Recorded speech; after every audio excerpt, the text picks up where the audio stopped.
Congratulations SB19 mula kay Gigi Pigao. Congrats SB19, wakas at simula album charted in Billboard Japan Top Album Sales number 34.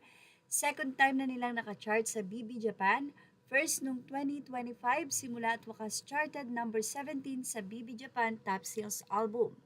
Matapos nga po ang successful nilang performance sa Summer Sonic, narito po at sunod-sunod na naman pong magagandang balita ang inihahatid ng bawat ang hatid ng mga bano or mahalima.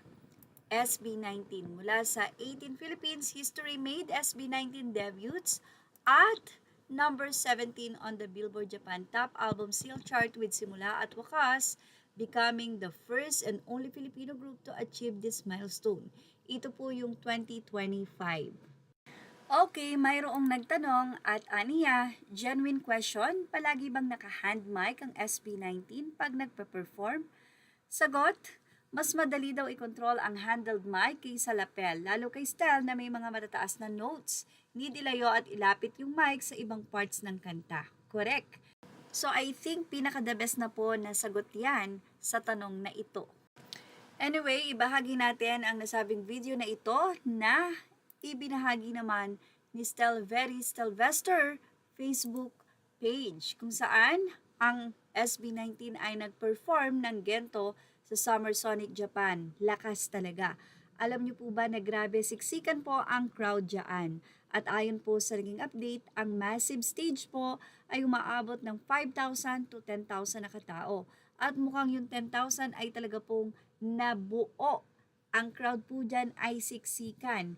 And talaga namang sobrang pilian at nagpakita ng matinding suporta ang mga 18 dyan. Actually, sobrang focus sila sa panonood.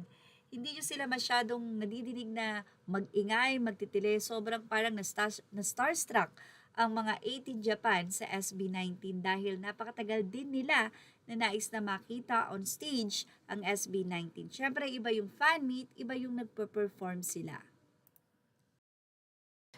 At narito pa po ang pruweba. History in the making mula kay Non Solis Angoy. SB19 Summer Sonic Osaka just hit number 1 worldwide trending. This isn't just about a performance, this is about a Filipino group representing P-pop on a global stage like Summer Sonic, and the whole world is talking about it. Trending in 6 countries right now, number 1 sa PH, number 1 sa UAE, number 2 SG, number 6 AU, number 16 US, and number 21 sa PR. Well, congratulations sa SB19. Unang araw pa lang po yan sa Summer Sonic. Abangan ang kinabukasan pa. At yan ang ating Showbiz Snap Update. Thank you for watching. Images are all credit to the rightful owners. Please like, share, and subscribe.